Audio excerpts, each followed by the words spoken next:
Good morning and welcome back to District 23. This is kind of a special episode because we are going to talk about the election today. We are officially like 10 days out, and a lot of people have been kind of swept up into this vortex that is the election right now, and I'm guilty of it also. It's been a crazy time of year for us, and then just to see the strong reactions from the public, I wanted to bring in somebody that could help share some insight on the election process, the state of politics right now.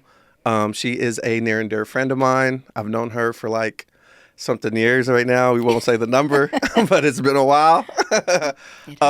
Dr. Ivy Cargile, welcome to District 23. Thank you so much. It's a pleasure to be here. I'm honored to be able to share this space with you. I love that.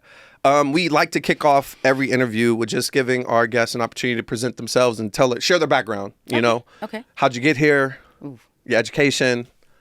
What led you to become a political science professor? Okay. So I am an associate professor of political science at California State University, Bakersfield. I have a master's in American politics and a Ph.D. in American politics and public policy. Okay. I earned those at Claremont Graduate University. But prior to that, I'm also a product of the CSU. So I went to Cal State Fullerton. Shout out Titans. Right. And what led me to be a political science professor, always interested in politics. Yeah. Politics is something that was always discussed in my household. So it just kind of thankfully and unfortunately aware of the political landscape as I was growing up. Initially, the goal was law school. Yeah. But those standardized tests are a bear, man. Yeah. And the LSAT just didn't quite work out for me in the way that I wanted it to. Did you take it? I took the LSAT 3 different times. Oh, I didn't know that. Yeah. Okay. And it didn't go well for me, but it did lead me to thinking about, okay, so what's the alternative if Right. law school isn't it? And I'm first generation in terms of going to college in my family, and first generation definitely going to graduate school. So Oh, nice. had no idea how to do it. Luckily, I had people from Cal State Fullerton who helped me out and kind of guided me in the direction. And so eventually it was just like, well, I'm not going to be an attorney. So, I got to figure something out. Yeah. I had a good job at the time. So it's not like I was necessarily in a hurry, but I knew I didn't want to stay in corporate America. Gotcha. So, figured out a plan, and, luckily with the support of my husband and my parents, Yeah. I You went off landed to in grad politics. school. Yeah, I landed in graduate school, and I had great mentorship in graduate school that Nice. helped me navigate the system, because undergraduate and graduate education is just very, very different. Oh, for sure. And if you're first gen, you have no idea what that even means. Yeah. So luckily, faculty at Claremont took me under their wing, and they still have. I'm still under their wing, to be very really? honest. Oh yeah, Oh, nice. The mentorship. What they've said to me is, when we decided to mentor you, we committed for life. Oh, nice. That's dope. So yeah. you got a community there. I do have a community. I love that. Yeah. You first gen, but you're also first generation American, or no? Yeah, Oh, second okay. generation. Second generation, So, yeah. okay. So my parents immigrated from Guatemala many decades ago. I think Okay. at this point, my mom has lived in the United States longer than she did in her own home country. Yeah. So yeah, second generation Guatemalan American. Nice. Nice. Dope. Well, usually we like to slow roll this process, Okay. the conversation, but we're going to hop right into it. Sure. Is there corruption in U.S. politics? Unfortunately, there's corruption in all politics. So yes, there is, and there's a lot of. Unfortunately, there are a lot of loopholes in our laws that are supposed to curb corruption, Okay. that allow for the corruption to come in. So I think the way I like to think about it in terms of, in comparison to other countries, is that in the U.S., we put up a really good mask. We put on a really good facade of how not corrupt we are, Right. and how our institutions, law enforcement and Congress and the judiciary, how all those institutions are set up to ensure that there is no corruption. But in the end, unfortunately, there is. So my question is for those people, the people I actually admire right now are those that haven't got swept up in this whole sensational political election race, right? It's become somewhat of like a reality show from my POV, right? Yeah. Those that are like, I just don't want to deal with politics. I'm done. It's too much happening. They've kind of hit the mute button. I'm sure some people see this and be like, oh, not another political conversation. I'm going to shut it off, right? Right. If there is corruption and people suspect that there is, how do we then trust politicians? Like, how am I supposed to believe somebody or believe in a system that I already know there's some corruption there, right? Right. Well, I think the key word there that you just stated is some, right? Some. Oh, okay. Not everything is corrupt. Right. We are definitely not like other countries where we just don't care about how well, let me step back and rephrase. Historically, we have not been one of those countries that is about, being in your face about the corruption, right? Like we like to have some class about it, so to speak. A little classy corruption. Right. Some demure. Exactly. Okay. So I think that this is where it's important for us as the electorate, us as voters, us as the people who are living within the system, right? Yeah. That we do our research, that we keep ourselves informed. The founders of this country who set up a Republican democracy never said that this was going to be easy.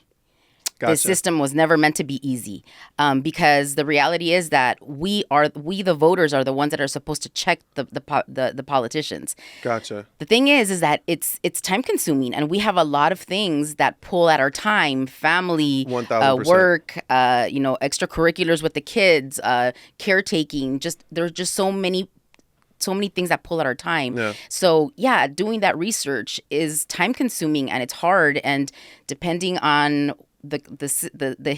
depending on how much education we already come to the table with in terms of understanding of the American government, it can make it even harder. Yeah. But the reality is that is our responsibility as voters. It is important for us to know how the system works, so that if there is corruption, we can say, that doesn't sound right. Yeah. But what about the responsibility of the actual politicians to not... Yeah. Yeah? I'm with you on that. That it is when they seek political office, right? Right. You're looking for people to take you at your word. Also, just respect the things that you're saying, right? Exactly. Once you lose credibility, because, let's keep it simple. You're married. If you caught your husband lying a bunch of times, he's lost credibility with you now. So it's like, how do I accept truth from a liar? Right. So it's like, what responsibility is on them? I think I would say that the responsibility is a lot of it is on them. Okay. No, most definitely. But the reality, but unfortunately, and I don't want to be cynical or negative about it, is that this is kind of like, this is why James Madison in the Federalist Papers said, right, if men were angels, we wouldn't need government. But the reality is, no one's an angel. No one is right? an angel. And power begets power, right? Once you have power, even a little bit, a lot of times we want a little bit more and a little bit more, right? And so we have to, as voters, as the people that are affected by the decisions politicians make, we also need to keep our eye open and need to understand, right, how the system works and what these individuals are doing. What I've noticed is when politicians understand that the public eye is on them, they seem to, they seem to be good. They get it right. Yeah, they get it right. It's just, but that's easy though, right? Like if no cameras on me, then I'm able to be my honest self, right? But the minute these cameras turn on, it's like, oh, let me straighten up. Right. And but I think that's the important aspect of it too, is that, and I mean, that's where, the way that our system is built, I think that's where like journalism is really important. Yeah. Because in part, journalism or journalists, political reporters, their job is to report on this, to do the digging and help us, the people, understand what is going on. Right. Now, understandably, right, journalists they have bosses, and, media outlets are owned by a lot of, if we look at now, Washington Post owned by Jeff Bezos, by huge billionaires, right? And so everyone has a boss. But, historically, there have been those sources that have helped us who are not there. Yeah. Right. Figure out and figure out who is corrupt and who's not. And if they are corrupt, don't reelect them. That's true. Right? You mentioned the founding fathers. I have a question. I don't know if you're qualified to answer just because you weren't there. But when they set out to build this thing, did you think it was supposed to be fair? No. It was not. No. So this system, I guess the intention or the objective behind it is questionable. So, for example, we have District 23 here. This space was created for people to come in and create content, to do some podcasting, and that's what we're utilizing it for. The government was created for what then? Or is this what you think their vision was? I think in part yes. I think yes, and I think it's a yes and a no question. Okay. Or answer, I should say, in that yes, they intended for this system to continue for centuries. Right. Like James Madison was very clear about that in terms of when justifying why a Republican democracy, when democracies had been tried in ancient Greece and failed. Yeah. Right. His answer was because this one is going to be big. Right. Not at the time. It's only the original 13 states. Right. But they saw land going west. Okay. And so they understood that they were going to continue expanding. Those 13 states were not going to stay 13. Right. Right. They would westward bound, baby. And so because of the largesse, according to Madison, and because of the institutions and what we now know as the Madisonian model, checks and balances, separation of powers, and the electoral college, this system was going to work. So in terms of size and in terms of population and in terms of geographic diversity and to some degree, right, even ethno-racial diversity, they did, and religious diversity, they did see this. They considered those things at the time? I think to some extent they did. Really? Okay. I don't know that they wrote about it. I mean, the reality is, right, when the 13 colonies are founded, and then eventually become the 13 states, we have the European immigrants, we have Native American indigenous folks, and we have slaves. Right. Right. So it's at some point. So was this supposed to be all inclusive? No. Because I'm thinking those other people weren't being considered, right? No, not at all. Oh, okay. I don't think so. I mean, the Constitution gets ratified in 1789. In 1790, one of the first pieces of legislation that the first Congress passes is the Immigration Act of 1790, which declares that in order to be a citizen of this country, you have to be a white male. Wow. So even excluding white women, right? Yeah. So even women's whiteness did not defend them from inequality. So is it fair for me to say, as somebody, and I'm learning this right now, and I don't know it, right? That then the system was only created for a select few. Yes. It was created by a select few for a select few. Now, there's been revisions along the way, right? But present day, that's why I'm thinking like, well, does this system now look like what they intended? I think in terms of the population, no, I don't think so. Gotcha. I don't think even, I mean, thinking about even the electoral college and how the electoral college is supposed to function, I don't think that it looks the way they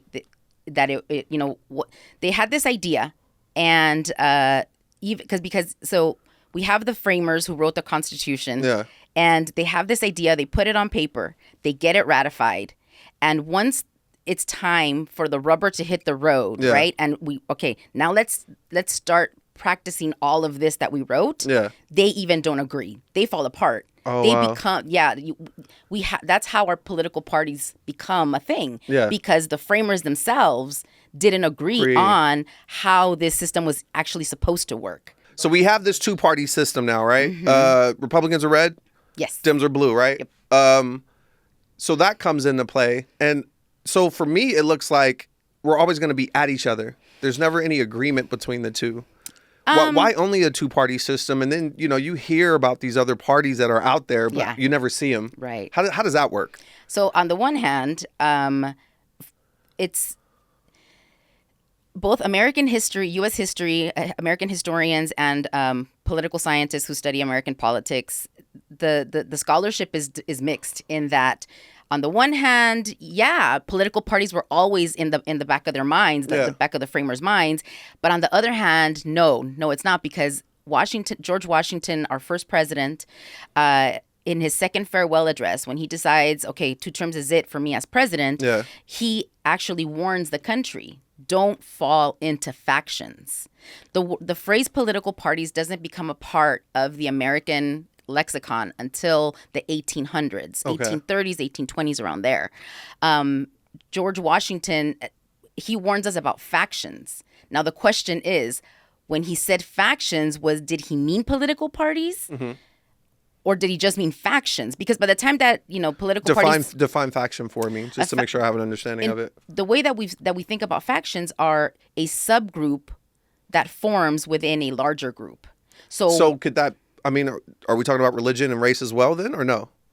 No. Oh, okay. No. So this is just as it pertains to politics. Yeah, just as it pertains to politics in terms. So an example, I think, of like a faction in the way that we think about it today is the Tea Party within the Republican Party. Okay. If we go back to 2009, 2010, some of you may recall that there was a more conservative subgroup that formed within the Republican Party, and they called themselves the Tea Party. Yeah. You had the Tea Party caucus in Congress, and you had a number of Republicans who identified as Tea Party Republicans who were very clear about the fact that they were more conservative than your average Republican. Gotcha. Right? And so still believing a lot of the same things, right, but maybe with more intensity towards some that the members of the overall so Republican you Party didn't subgroups believe. within the group. I mean, and we're seeing that right now where you have like the conservative, the ultra conservative. Those are kind of, they're somewhere in the middle, right? Yeah. Okay, so now we have this 2-party system. Mm-hmm. It seems kind of tribal right now because everybody it just seems very contentious, and we're all at each other's throats. Right. And you're watching family members and friendships break up because I identify as a Democrat or I identify as a Republican. That could not have been the intent. No. Right? Then I heard the word bipartisan, which is these two groups agree on something. Should that be the goal for politics? Yes, to some extent, yes. Why not eliminate the parties altogether then? Because the reality is that the fundamental question that we're always going to deal with in a Republican democracy like the one that the United States has, understanding that not all democracies look the same, is what should the role of government in my life be? Okay. Right? So one of the things that we know is that, and even in dictatorships and authoritarian governments, it's understood that the job of the government is to protect the people who live within its borders. Okay. Right? But what does protection mean? What protection means to me might be very different or could be similar to what protection means to you. Right. Right? One way to think about this is healthcare. Yeah. With the Affordable Health Care Act.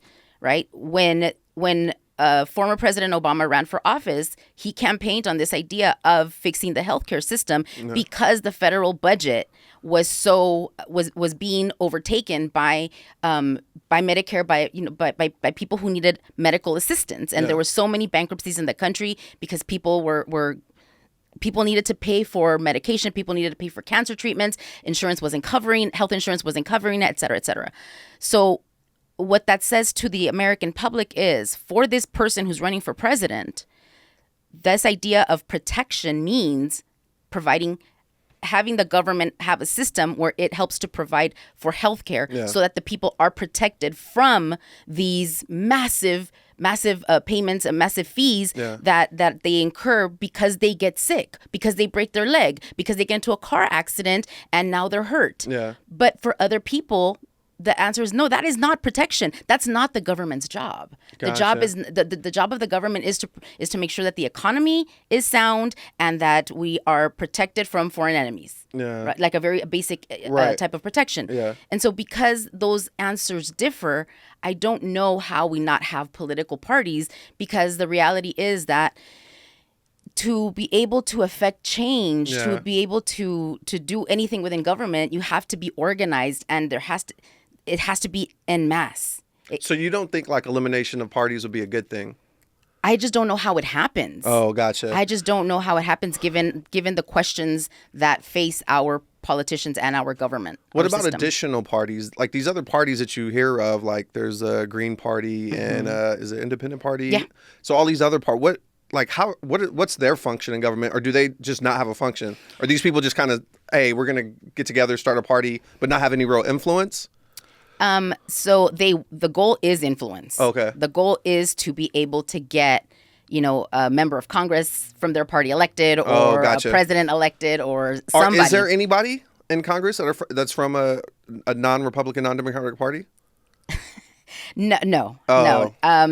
So there is Senator of, oh gosh, what is this man's name? Rand Paul. Okay. Rand Paul. He's one of our senators. He identifies economically more libertarian. Okay. And then there's also Senator Angus King and Senator Bernie Sanders, who they've been successful at being reelected. Yeah. And when they're running for political office, they run as Democrats. Right. But once they get into office, they take off the Democratic label and identify as independents. Really? Yes. Okay. But the reality is, right, that, in our governmental system, let's think about it in a continuum, right? There's the left and the right. Yeah. There's the Democrats, there's the Republicans. There's the conservatives and the liberals, right? And so there's ideology and then there's partisanship. And our ideology is, how do we view the world, right? What is our outlook? This question, what should the role of government be? Yeah. And so depending on what your answer is there, you're either going to be more conservative, more traditional views, or you're going to be liberal or progressive, where your views, there's room for your views to evolve, right? And so when we're thinking about these two political parties, the Republicans tend to be the conservative. No, they are the conservative ones. Right. And the Democrats are the liberals, or they are the progressives, right? So when we're thinking about these third parties, like, for example, thinking about Senator Rand Paul, while he has very libertarian perspectives, when ideologically his perspectives align more with a conservative ideology. Okay. So but he doesn't want to call himself a Republican. He does call himself a Republican. He does, okay. But he's very clear about the fact that he has libertarian leanings. What's the difference between a libertarian and a Republican from your opinion? Financially, just much more conservative. Oh, okay. In terms of the role of government and the different things that the government should be spending money on. Libertarians tend to be, the U.S. should get out of any kind of foreign issues and really just stick to domestic stuff. Gotcha. Right? So the idea is, spend as little money as you can. Oh, right. Okay. Whereas Republicans will be like, yeah, that's true. However, right, we also need to make sure that we think about X, Y, Z. Yeah. Right. So they're willing to spend a little bit more money. So just very financially, fiscally conservative. But again, at the end of the day, right, because libertarian ideology is more conservative than it is progressive. Mm-hmm. There are only two parties. Yeah. Who is Senator Paul going to align himself with? Is he going to align himself with the progressives, and who are also known as the Democrats, or is he going to align himself with the Republicans? So politicians kind of have to align themselves. What do you think about for just regular citizens like myself? Like I don't identify with this side or that side. Right. I'd say I'm an independent. Mm-hmm. What do you think about those individuals that are like, I don't like any of the, I don't want to have to choose a party? You have to. You have to. Yeah, those are your choices. I mean, you don't have to. So there's a couple of things here that are a little off-putting about identifying as a no-party preference individual.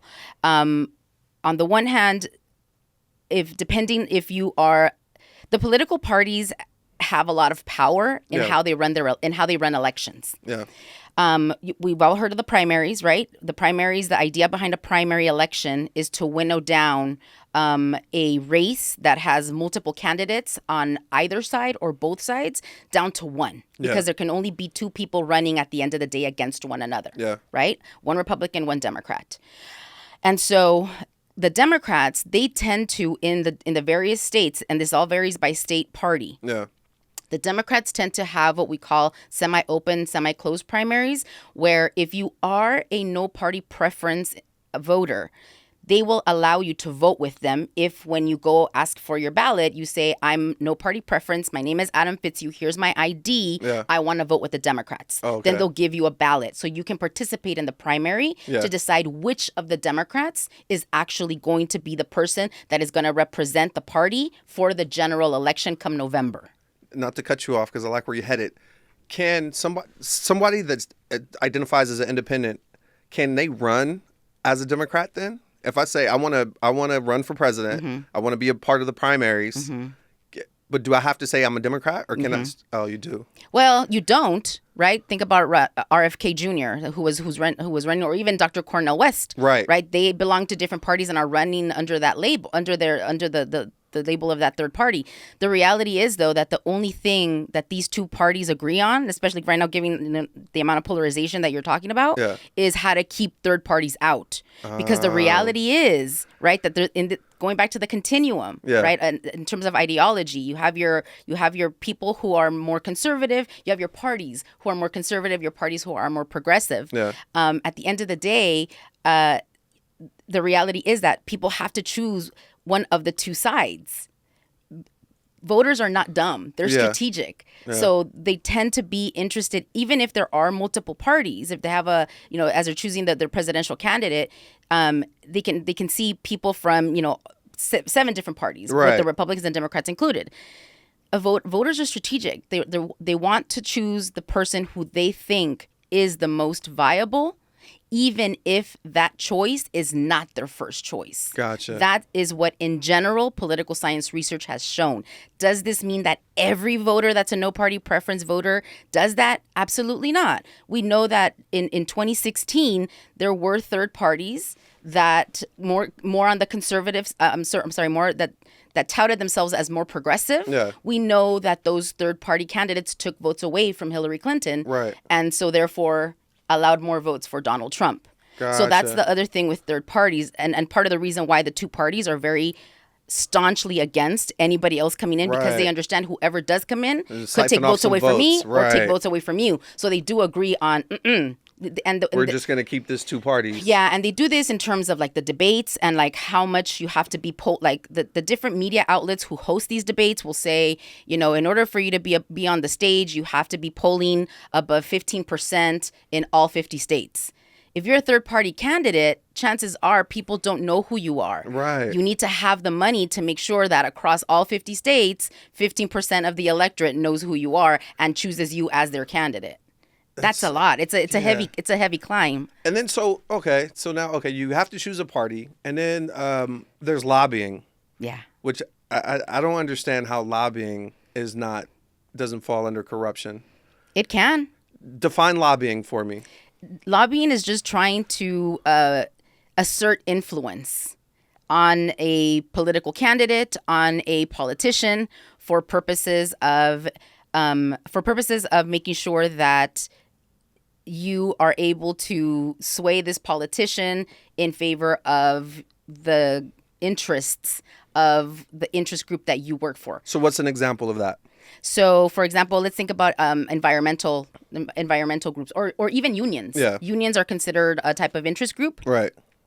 And you always have the heads of the unions, right, talking to presidential candidates, talking to members of Congress to try to persuade them to pass laws that are more pro-employee as opposed to employer, right? So it's like And the way to get that done is to make a donation. Yeah. A sizable one. Yeah. So interest groups are definitely they're definitely very well equipped and very well financed, and are able to and do contribute greatly to all candidates. And let's just be clear about the fact that any one interest group could lean conservative or could lean progressive. Do they donate to both parties? Yes, because they don't know who's going to win. They may donate, yes. Okay. So if they lean conservative, they're probably going to donate a little. They're going to donate millions and millions to like the Republicans. Right. But they're still going to donate a couple of millions to the Democrats, because at the end of the day, they don't know who's going to win. Unless it's like we hear these races of like, we know this person is going to win. Then it's like, why am I going to donate to the other guy or the other person when I know that they're not going to win? Like, So who speaks for the impoverished then? If the people that are in positions of power are receiving money to be influenced a certain way. Right. The people that are poor, they don't have a voice in anything, right? Because you're talking about creating policies and laws to favor these people that are making sizable donations. And by sizable, we're talking hundreds of millions? Yes. Okay. So in terms of that's always, thank you for asking the question, because one of the things that we don't talk about in terms of American democracy is class. Right. We like to believe that we are a classless system, and that's crap. Yeah. We're very much, people do fall within certain socioeconomic classes. And the reality is that that's always the issue with government, or at least with our system, is that the impoverished, we are not organized. Can a poor person run for president? You need money. You need to come in with money already, right?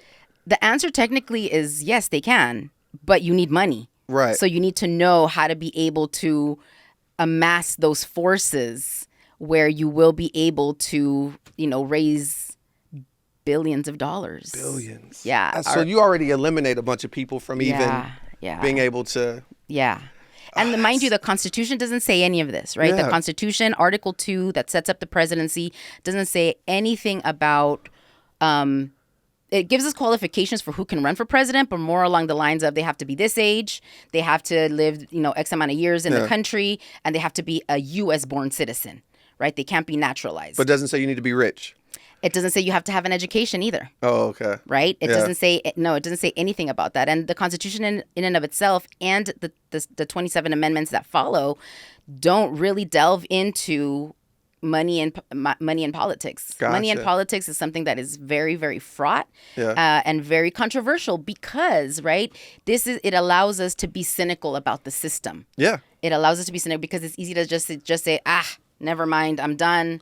Right? Like, it's just all corrupt. Nothing's ever going to be done. But if we all think that way, then it's just going to be a free for all for everyone who has money. To some extent, those of us who are poor and are trying to keep, the bastards honest, have kind of sort of been able to do it, right? I mean, are we struggling? Yes. Yeah. But we need to continue trying to keep the bastards honest. I don't want to just be just negative, but because I see on the other side, I see it too.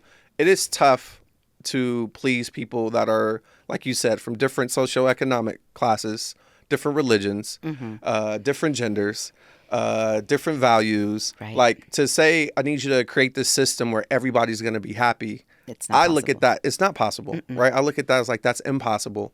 But if the only people that are going to have influence or have a voice are those that have money and could purchase or influence with that money, then I feel like there's a large group of people that are just they're going to be disaffected. But I think, let's think about someone like Representative Alexandria Ocasio-Cortez from New York. AOC. When she ran for office in 2018, she was a waitress. She was a bartender. Right. Okay. I mean, from great university, very well educated, but she's a very well educated bartender. Right. Understanding what's going on in her neighborhood, she decides she's going to run for political office as a Democrat. Yeah.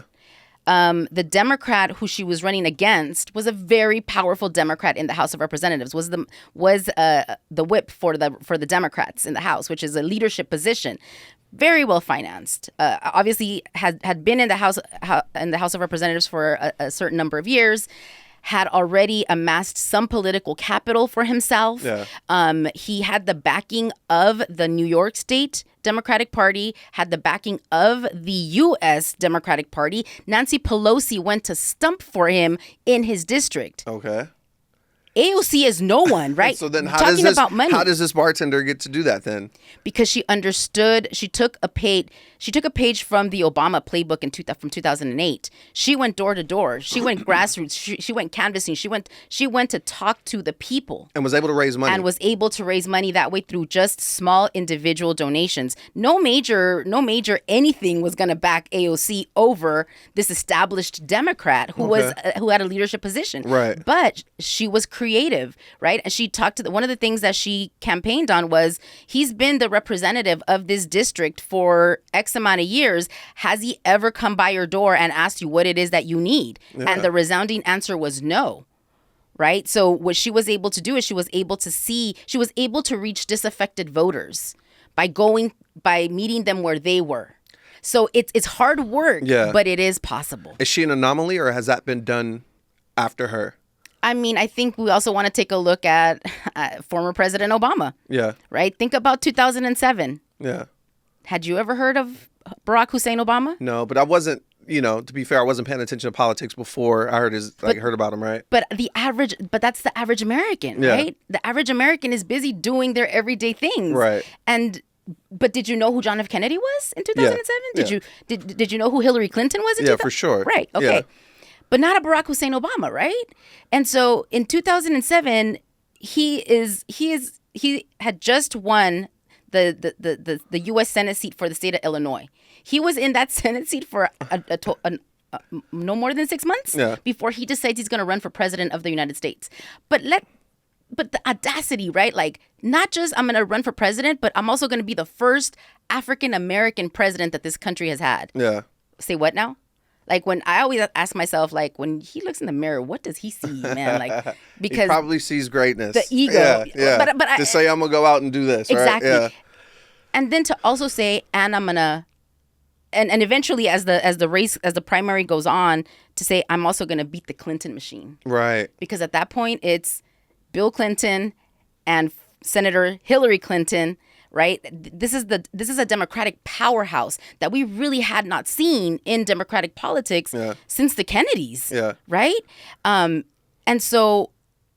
he's able to come out of nowhere and beat the Clinton machine, right? Having only been a U.S. Senator for 6 months. Foreign experience, foreign policy, no, doesn't have any, right? Gotcha. That's why you need a Joe Biden to come in and like boost you. Yeah.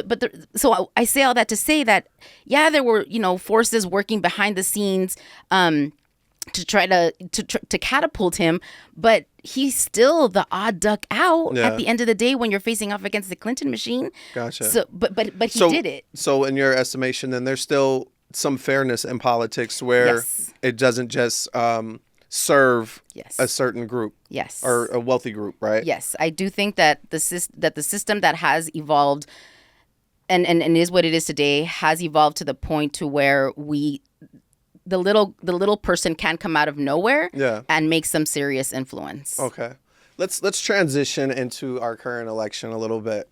So, my question really is, I could turn on CNN. Mm-hmm. They could be reporting on a story. Mm-hmm. I could turn on Fox News. They could also be reporting on the same story. I'm getting two different messages, two different biases. Yeah. So now I'm left as the viewer to be like, I don't know which is true, right? They're saying X, Y, and Z. They're saying ABC. Who's right? Where can people go right now to get just honest, unfiltered, unbiased information? Is there a place? No. There is no place. No. That is terrible. No, we're humans. Yeah. We all come with biases. Yeah. Right? We all come with biases. What I will say is, I will say, get off social media. Do not get your news from social media. Please do not do that. I mean, you can supplement your news with social media, but no, please, like, go to the major news outlets. I say that because, for the most part, not everyone, for the most part, mainstream media has its rules. It has guidelines. Mm-hmm. It has objectives. Yeah. And it has rules that guide their behavior in terms of journalism and how news is reported. And so what I would say is you want to figure out, is ABC true or XYZ true? You're going to have to consult different outlets. Right. And see, let's just say you go for one story, you go MSNBC, you go CNN, you go Fox, and then you go Newsmax or OAN, the conservative news outlets. They're all reporting the same story. Amongst all of these four outlets that you've listened to, what details remain the same? Oh, I gotcha. Whatever details remain the same, you can say, okay, that's true, because you're looking for a consistency. Consistency, right? Now, the other details are going to differ. And maybe that's where you want to say, well, that's where you want to go do your own research and look up, okay, what does this mean, right? Like, we have computers in our pockets on a daily basis through our phones, right? If you use it for entertainment, use it to edify yourself as well, right? Look up look up the questions that you have. The Google machine gives you everything. Yeah. Right. And now with AI, there's nice little summaries of things that you still do have to fact check. Yeah. But you can still get a general idea. And the fact checking is good, and that's tough because you watch a thing and you don't know what's opinion and what's fact, and you're having to try to differentiate. I can't get that word out right now. To find the difference in the two. Right, and that's hard. And it is hard. Okay, there's no place you can go. The impact of social media, though, on our current economy, good or bad in your estimation? Well, for the economy, I guess it's good. I mean, I think about, I'm not, I don't have a TikTok account, but I have heard, in terms of, the debate about whether or not the U.S. is gonna ban TikTok or not. You do hear a lot of, small business owners say, if it's not for TikTok, my small business does not take off. Right. Right. Like if it's not for TikTok, I'm not going to earn what I'm earning now. Like how many side hustles have become businesses? Side hustles that started during the pandemic because of boredom, right, have now become legit businesses. Right. Because now they can, right? Because TikTok exposed them. So for the economy, it's great. But in terms of politics, social media is both a good and a bad. Yeah. Right. Because the candidates are utilizing it right now. The candidates are utilizing it right now. So, it democratizes democracy. Right? It makes it more accessible, makes it more relevant, more entertaining. There's, because there's different delivery mechanisms in terms of like the people who are delivering the information. But the problem is that social media is not fact-checked. Social media is not regulated. Yeah. And that's the problem. That's where social media becomes very dangerous for our democracy because we don't have any guardrails. Yeah. We have some tiny guardrails in terms of English language media. But let's not forget that social media goes out in all languages. Yeah. If we think about the power of WhatsApp, in Spanish, there is no regulation. There is no fact checking. In Spanish, when it comes to any social media outlet, there is zero regulation and zero fact checking. And that's where misinformation and disinformation have a really huge effect. Do you see a lot of the misinformation right now from social media? Because I always hear people say, well, I saw a video online. And yeah. Mm-hmm. Yeah. Oh, yeah. I mean, right now I'm teaching Intro to American Politics and Government. So I'm teaching a good percentage of first and second year college students. And that's what I get in class all the time. But professor, I saw on TikTok, but professor on Snapchat, and it's like, please, Gen Z, get off of social media. But also, too, I think about my mom. Yeah. Doesn't speak English. Right. But is on her phone constantly getting all kinds of misinformation and disinformation from WhatsApp. Luckily, I have an opportunity to sneak her phone away and delete a lot of that crap. Yeah. But there is no regulation in Spanish or in any other language. There's barely any kind of regulation in English. The candidates are utilizing it though. Here's my thing. Like I have a love-hate relationship with social media. Yeah. Only because like I see the value in it too, right? Like before there was only a limited amount of media outlets where you could get information from. And now and at that time, if they had biases or there's things they didn't want to show people, or if they wanted to just change a message, they could. Yeah. Because they control the information. You control the information, you could influence people. Now I like that, we're able to see things firsthand. Everybody's carrying a phone. Yeah. So if you were to lie to me about a story, someone likely has footage from an event that occurred, right? Where you see a news outlet maybe put a spin on it, and then it's like, oh, wait a minute. I could go online. I could see this video that the person that was actually there recorded. Right. And now it's changed my perception of the message that they were trying to give me. I'm watching these politicians go on podcasts now. Yeah. Where that's totally new, right? And before it was only the major media outlets, and now they're almost obligated. Yeah. To like give these platforms an opportunity to like interview them, talk to them, answer questions. Like I don't know. I just feel like, there's been some benefit. I do see the bad in it when the misinformation. The youth right now, is a concern that they only go to social media for their news? It is. It is very concerning to me because the level of misinformation and disinformation is unfortunately really, really high. And unless the individual themselves is familiar with the way the political system works, is familiar with the stances of the platforms of the two parties and the ideas of the candidates, unless they have some level of information, it's easy to fall into, oh my gosh, I saw this on TikTok, and go down the rabbit hole of like all of these fake stories. And the algorithm will feed you. Right. Everything you're thinking, it will just keep feeding it to you. And that's frightening, because you have people out there acting on lies, right? Basing their behavior on lies. I mean, if we think about, just how threatened our political candidates are today, a lot of it is because of disinformation, right? Where people are purposely being lied to for the purposes, for whatever purposes that individual that is disseminating that information has. So while yes, you're right, it social media has made information so much more accessible and so much easier to get and entertaining. So you're willing to sit there and learn about these things.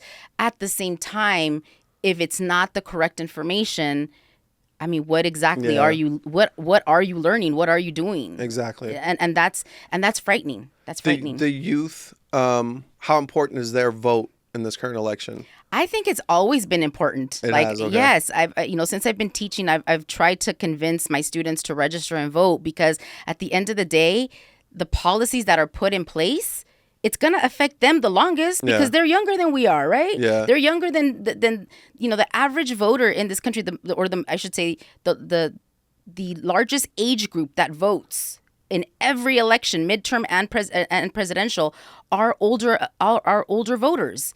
Wait, are you calling us? Oh, we're not youth anymore? Wait, sorry. What's the age cutoff? 18 to 29, 18 to 35. I feel the type of way about that. I still like to call myself youthful. Okay, so that youthful, yes. That 18 to 25. At 18 to 25. 18 to 29. 29. Okay. Yeah. I'm trying to think of where I was at that point in my life, because I don't think I was really interested in politics at all. Mm-hmm. But now I feel like that age group is more interested, because social media has kind of pulled them into it, right? Yeah. No, so that's a benefit? That is a benefit. And that's where I think what you're saying about the candidates going on podcasts, the candidates, utilizing social media has been helpful, because it has gotten them activated and connected to the system, right? Has gotten them engaged, which I think is fantastic. I think this election, 2008, we saw, 30 plus million 18 to 29-year-olds show up to the polls. Gotcha. We haven't had those high numbers for 18 to 29-year-olds since then. Yeah. My suspicion is that we're going to get, for 2024, we're going to get that, maybe even more. Because and the thing, and what's really fascinating, I think, to me, is that the issues that they are really interested in are not necessarily the issues that our generation, that older generations are interested in, right? For them, gun violence and the environment are extremely important. I mean, these are young folks who went through the kindergarten through high school system doing shooter drills, active shooter drills. Crazy, yeah. Like we here in California did earthquake drills, right? And remember how terrifying that kind of was? I can't imagine having to do an active shooter drill, but every year I ask my incoming freshmen, how many of you have gone through active shooter drills, and they usually all raise their hands. And so I have them educate me. All right, if there is an active shooter this semester, what do we do? Look at the doors. Tell we need to have a plan. Gotcha. Right? We need to have a plan, because our university campuses are open campuses.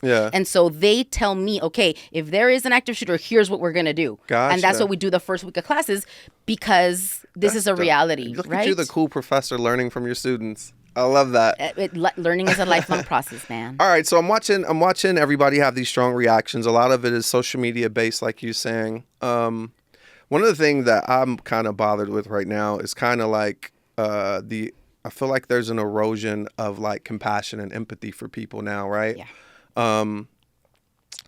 I feel most people are generally still good-hearted. So like I feel like most people, if you pass a starving kid on the street, they're gonna want to feed that child. I still see people pull over for strangers on the freeway that get into an accident and might be hurt. You see people champion or encourage people that are in like dire situations or poverty situations, like go back to school, get an education, like you could change your circumstances, right? But then I watch these same people not feed that child because someone's come along and called it welfare, not help the person on the freeway because someone's come along and say, well, they don't have health insurance. They're cheating the system. They're trying to get free health care. Right. Someone can't afford to go to school, don't have the money to pay for school. Oh, they want free education. We can't do that. They just want a handout. So they box all these things. They slap a socialism label on there. And now that same kindness that we would have shown these individuals, these people don't want to do that anymore. It's like where are we trending as a society? Right. That's my issue that I see. I think social media contributes to it. The regular media contributes to it. The political parties contribute to it. The political parties contribute to it. Yeah. And it's a little disheartening for me. There's all these issues that are hot topics for a lot of people with the current election. I had a question really about like your thoughts on the people that are just single issue voters. And I understand that because, I'm a black male growing up in America, and my American experience as a black man is going to be different from, a female Latina, a white male, someone that's Muslim, a black woman, right? And so, the issues that I might feel strongly about, I understand that the next person's not going to feel strongly about that. Right. What are some of the hot topics, or the single issue?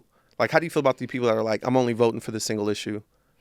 The other stuff doesn't bother me. I think they're lying. Okay. Because other things do bother them. Yeah. Right? There are, especially right now with the cost, just inflation. Yeah. Right? In terms of even healthcare access. Yeah. The different stressors that are pulling on our lives. I think one issue may predominate in people's minds, but I think it's rarely the case that it's only that one issue that matters to them. Because if you were to ask them, but how important is it for you that your rent or your mortgage continues to go up? Right. How important is it to you that if you were to all of a sudden be diagnosed with cancer, maybe your health insurance drops you? Right. Like all of those things matter to people. Yeah, for sure. Right. And so I think that it's, yes, a single issue might be what predominates and might be what really leads them to the polls. Yeah. But at the end of the day, we're dynamic, multifaceted people. And so the various issues are also going to matter to them. And hopefully they're voting for candidates who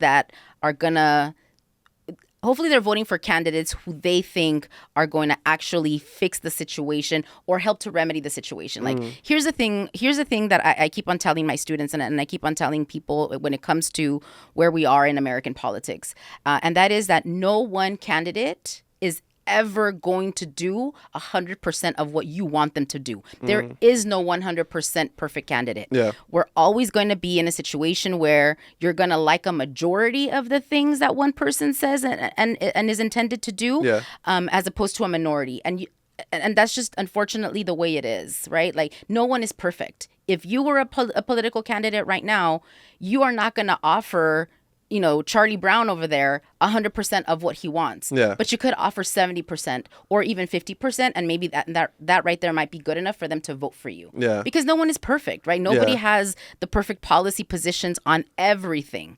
And so I think what we need to do is we need to do research and don't vote against your own self-interest. Don't vote for the aspiration But does your neighbor interest matter also? Or is it just what matters to me?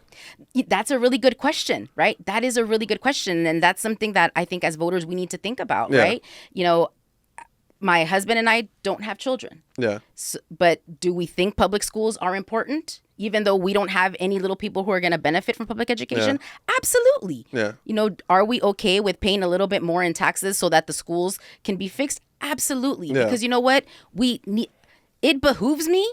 It behooves us to have an educated younger population so that they can go out and create amazing things so that in our future, when we're older, we reap those benefits of the work and their creativity and of their intelligence. So no matter what, I think to your initial question, I think that it does really depend on the voter if it's about the me or if it's about the we. Yeah. The we should be important. It just doesn't feel like the we is important anymore. And then also sense of community. Policy versus character of the candidate. I agree with somebody's policy, but I don't agree with their character. Well, both are important, right? Both are very important. You can't really just ignore someone's character. No, because their character, to me, the way that I've seen it play out is that their policy positions are one thing, their character is another, like you said, but their character, I mean, if their character is questionable, how do I know that those policy positions aren't questionable also?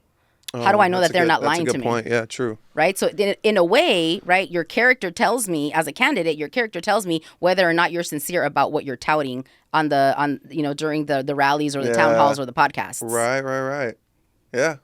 So they are kind of connected. They are very much connected. So I know you're very passionate about the Black and Latino vote. What's going on with that right now? Because again, I turn on Fox News, I get one message. I turn on CNN, I get another message. Right.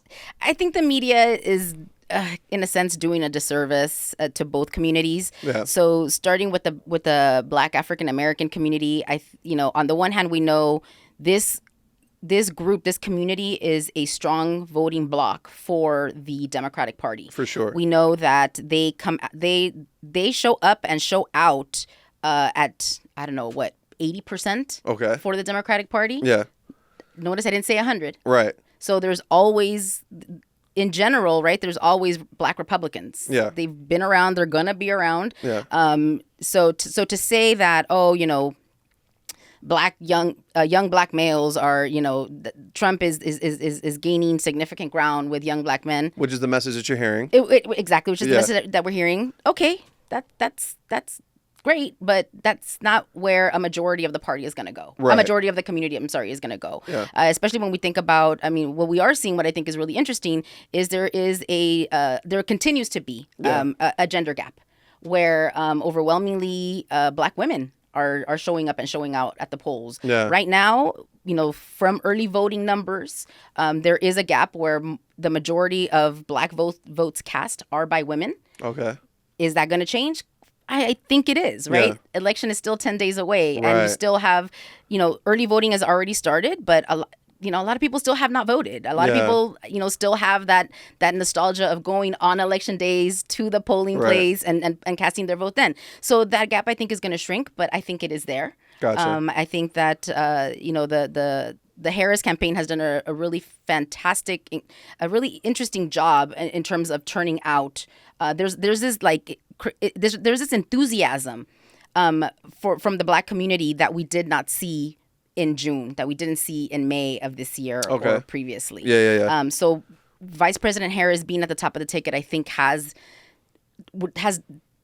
created some magic there. Yeah. So I think that I think Republicans will have some black support, but that's like every election. Oh, for sure. That's like every election. It's 100% of the community isn't behind the Democratic Party. Yeah. And also too, I think this is where the youth are important. I think this race is going to be the closest race that we've seen in American history. Oh, wow. So every vote is going to count. For people to say in 2024 that I'm not going to vote in the presidential because my vote doesn't count just has not been paying attention. Really? And that's also my fear. Gotcha. Some people aren't paying attention because every vote is going to count. I mean, right now, this election is being decided by the margins. Yeah. So you'll see, right, in the polls, 49% for Harris, 50% for Donald Trump. Okay, the margins are that 1 to 3% on the side. When that's super tight. Right, and it's going to be those 1 to 3% that are going to come in and either make it 51, 49 for Harris or 51-49 for Trump. Gotcha. These races are going to be super close, so all votes are going to count. And I think the Black community really understands that in a way that I don't know if other non-white communities understand that. Gotcha. Yeah. So speaking of hot topics, immigration's been like, I mean, that's at the forefront of every Republican town hall, press conference. Because the Haitians podcast. Are eating your pets, right? They're eating cats and dogs. I've never had a cat or dog cuisine, never seen one, but I guess it's happening. What's going on with the Latin vote right now? Because you do see Latin supporters for Trump, despite his rhetoric. Yes. And you're a daughter of an immigrant. How are you feeling about what's happening with the Latin vote right now? I think that this is what happened, that Well, on the one hand, right, the Latinx, Latina vote, not a monolith, just like the black vote isn't a monolith. Yeah. Not everybody thinks the same. Not everybody, is going to vote the same. The Latinx, Latina vote, let's not forget that we're an ethnicity in that what connects us is our Spanish language speaking, but we're not coming from the same countries. We're not immigrating from the same country. Gotcha. Right? Yep. We're in South America, Central America, Mexico. We don't all have the same experience with coming to the United States. Yeah. Some of us we're privileged enough to have enough money and apply for a visa and come into the United States that way and then just overstay your visa. Yeah. Some of us, and so therefore you're here, but you're still undocumented, right? Yeah. Some of us had to cross the border, the U.S.-Mexico border, because the situation in our country is so unlivable, right? That we had to take that massive risk and cross the border and come into the country in an illegal manner. Yeah. And you're undocumented, right? So we don't have the same experiences. So we're not and we don't have the same experience with the government. And so we don't see the government in the same way. Also, we have to think about what have been the political experiences in the home countries that they're coming from. Okay. Right. A lot of people are coming from communist countries or authoritarian countries with dictatorships. So they have experience with that type of system, and coming into a democracy, which can be really different. Right. Yeah. So all that to say that we're not a monolithic vote. And when it comes to the issue of immigration, what's interesting, right, is that the myth is that for the Latinx, Latina community, immigration is always a top issue. And that's not true. It's not true. It's not true. No. Really? If you look at the Pew Research Center, and you look at they have been polling the Latinx, Latina community since the aughts, 2000, since that first decade of the 21st century. And immigration usually makes it top 10 for sure. Top 10 issues, sometimes top 5. Really? Yes. So I'm so surprised to hear that. I know. So then who was the immigration hot button for then? The majority of voters, white voters.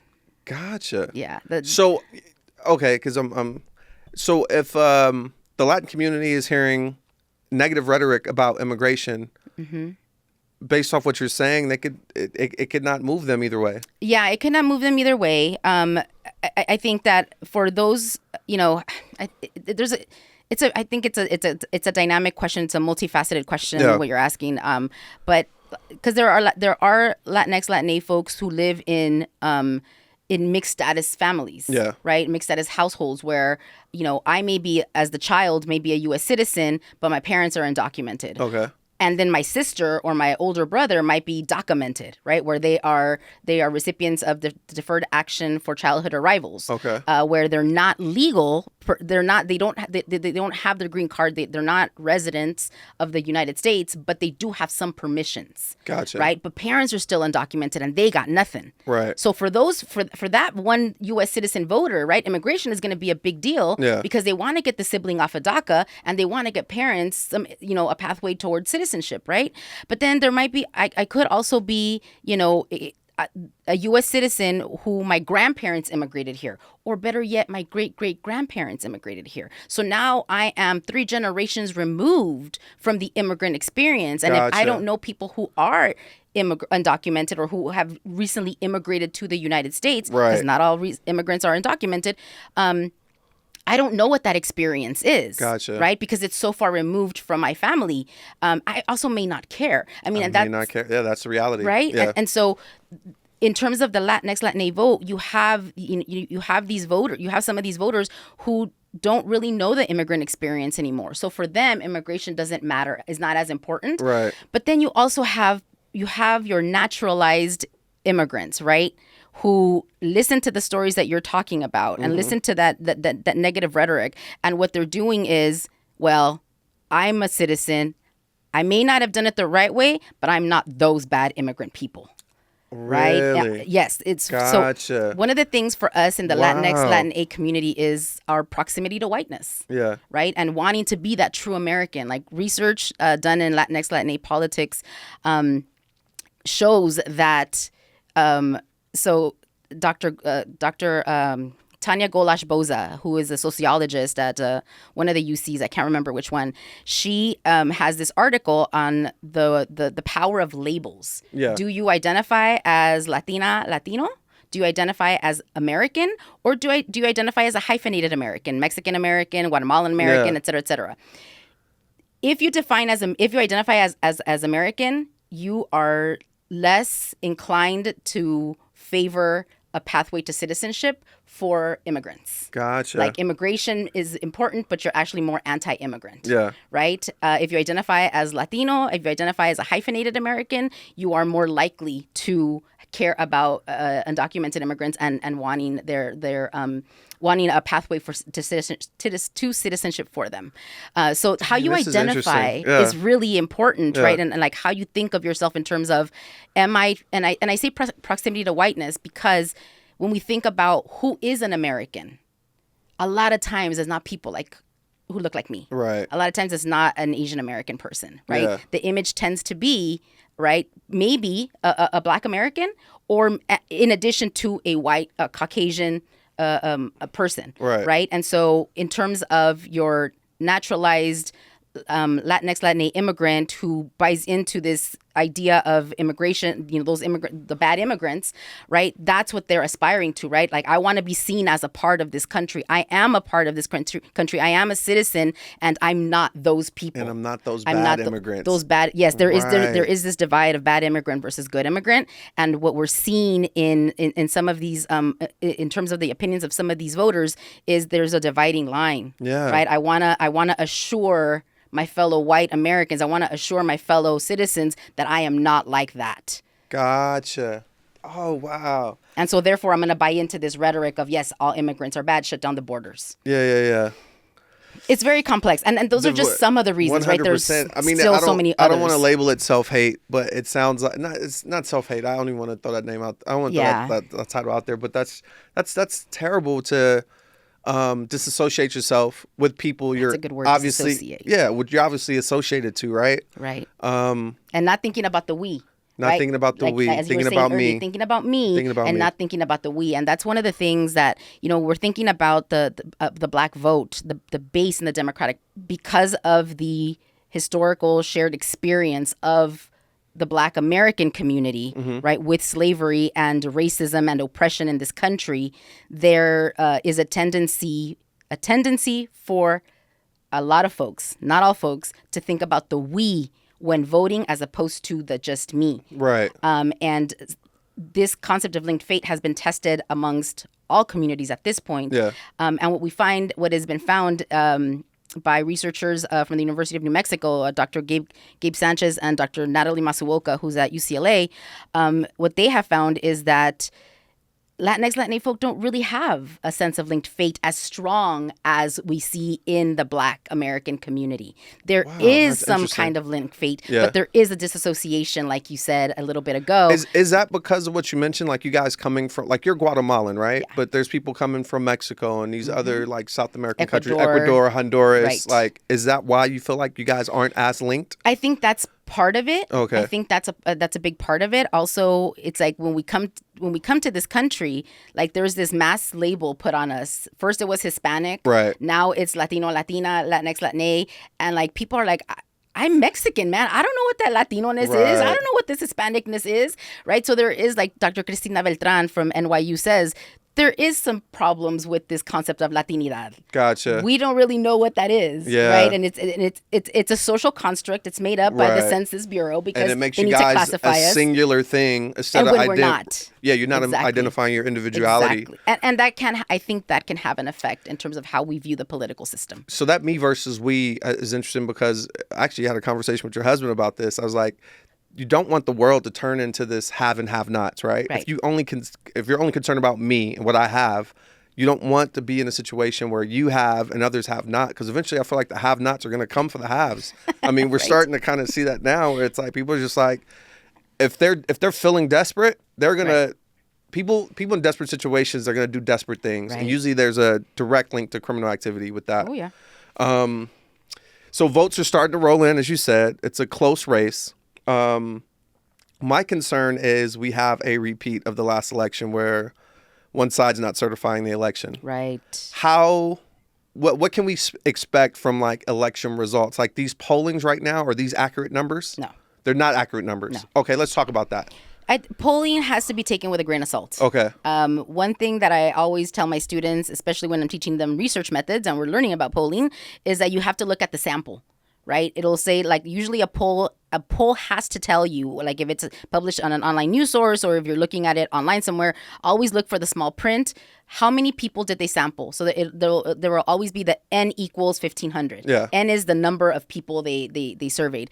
But then you also want to look at how diverse is the sample. Is this 1,500 all white people? Is this 1,500 70% white and 30% everything else? Oh, gotcha. Because that's not representative of the country. Okay. And what we know, as much as some people hate to talk about this, is identity politics is a thing. The different ethno-racial communities do not vote the same way, right? They're different experiences with the governmental system. So therefore, the way that a white voter votes is not the same way that a Black American is going to vote, or the same way that an Asian American, a Native Hawaiian Pacific Islander is going to vote. So people engage the system differently. So I think we have to take polls with a grain of salt. I'm not saying that they're 100% inaccurate. What I am saying is take them with a grain of salt.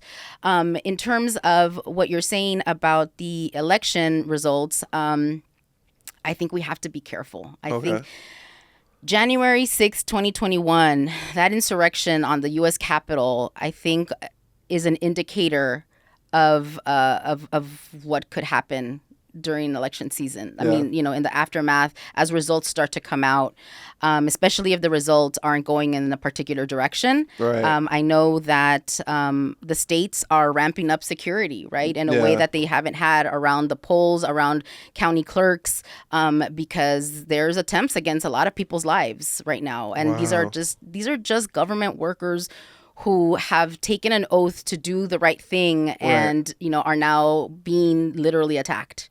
That's crazy. It's really unfortunate, but it's the rhetoric that is out there. And I think to the point that you were making earlier about the lack of compassion in the country, I think we have to see the rhetoric coming out from our political candidates. Yeah. What fear is a mobilizing emotion. Yeah. Fear and anger will take people to the polls. Political psychology shows us that. Yeah. But so does hope and enthusiasm. Right. And so, but I think that, for a couple of years now, the rhetoric of some of our political candidates has been very violent, and it's led us to where we are. And it's frightening. Election season is going to be scary.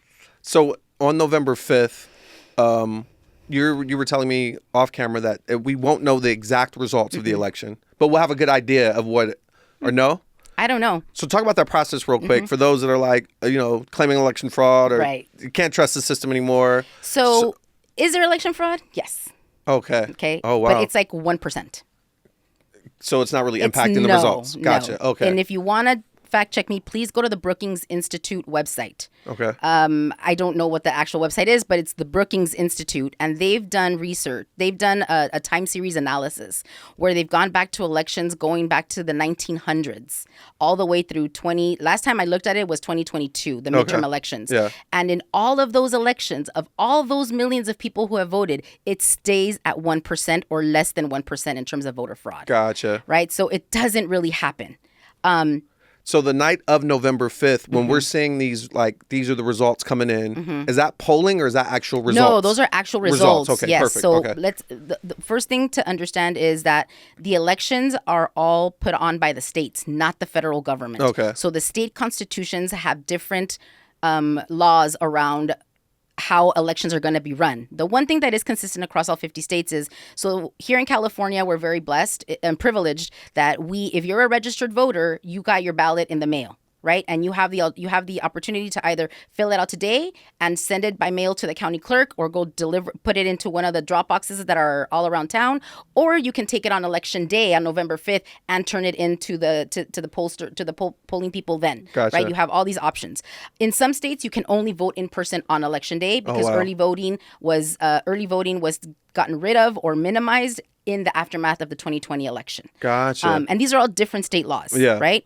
And so what that also means then is that in terms of, like I said earlier, the election is going to be super close. Where it's going to be one candidate over the other by anywhere between 1% to 5%. Gotcha. Right? In some states, 10. I mean, in California, I think it'll be double digits, but I think California could be a little bit of an anomaly. So we are going to know the results of some states. Like your traditional blue states, California, New York, Oregon, Washington, they're going to go to Harris. Right. So the electoral college wise, the candidate who wins has to get 270 electoral college votes. So once you subtract the electoral college votes, the 54 that California has, and all of the others from all of the traditional states. Okay, we know she has X amount. Same thing with Donald Trump in terms of Texas, in terms of Alabama, in terms of Mississippi. The Deep South is gonna go Trump. So we'll know the results there. Yeah. Where we won't know the results is in Pennsylvania, Michigan, Minnesota, Wisconsin, Arizona, Nevada, what we call the swing states. We won't know those on election night. No, I don't think so. How long until we actually know the results? It really depends on how close the margins are, because in Arizona, for example, their state law says that if one candidate has 0.5% more votes than the other candidate, that triggers an automatic recount. Oh, wow. An automatic recount. Oh, okay. And so if it's, let's say, 5%, not 0.5, that's not a recount, right? Yeah. But the side that is losing can say, I want a recount. So the two campaigns, right, in any of the states can say, I want a recount of all of the presidential votes. And then they'll have to recount it again. And the state has to do it. They have, the campaigns have, or whoever is interested in a recount has, depending on the state, anywhere between 5 days to 10 days from the day that the election is officially counted to say, I want a recount. If they don't do it within that time frame, then you can cry recount all you want. You're not going to get it because state law says it's not going to happen. So I think that we will know anywhere between a couple of days to a week and a half. Gotcha. Because these races are going to be so tight. Wow. That's not to say, but this is, again, that's not to say that it's because of voter fraud or it's because people are messing with the votes. No, it's because these races are so tight that you're going to have, the people who are working the polls are going to stay overnight in order to run the machines, to run the ballots through the machines again to get an accurate count for the people requesting the recount, or if it's an automatic recount for the state. Oh, interesting. Okay.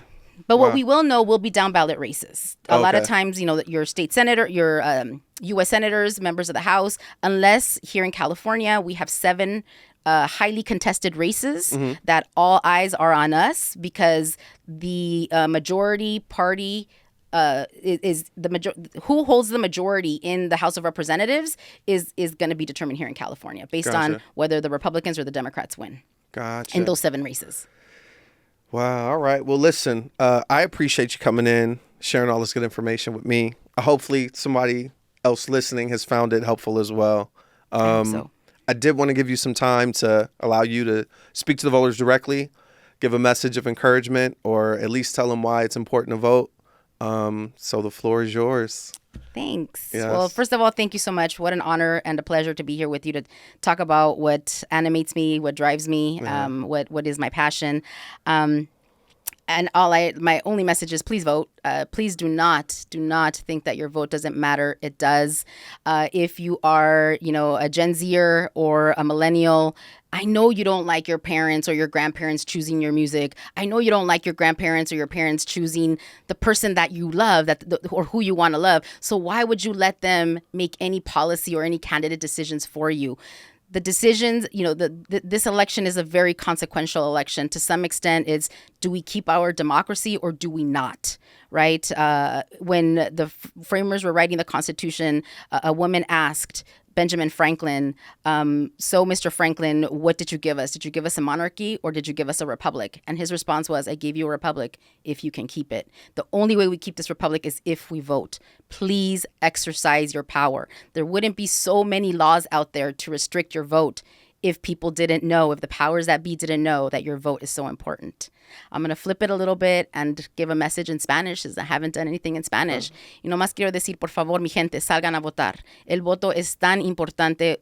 Ustedes vinieron aquí a esta nación de otra nación, de otro pueblo, porque vieron las oportunidades y la importancia de los Estados Unidos. Ahora es su oportunidad de, por favor, votar. Hagan sus voces, escuchar. El voto es súper importante. Cada voto va a contar. Por favor, no se queden con los brazos cruzados. Salgan a votar y ejerciten su voz. I love it. Thank you so much for that. Where can the people reach out to you or find you if they have questions, if you're open to people reaching out? I'm I know you're a busy college professor, but... I'm totally open to that. You can reach me at cargile.iv@gmail.com. Nice. And I also, if you want to learn a little bit more about my research, learn a little bit more of what I do, you can find me at Ph.D.com. Nice. Yeah. Nice. Well, there you have it. This has been another District 23 Productions. We always like to remind people that this space is available. If you're thinking about podcasting, thinking about doing any content creation, reach out to us. We are here. We are available to you guys.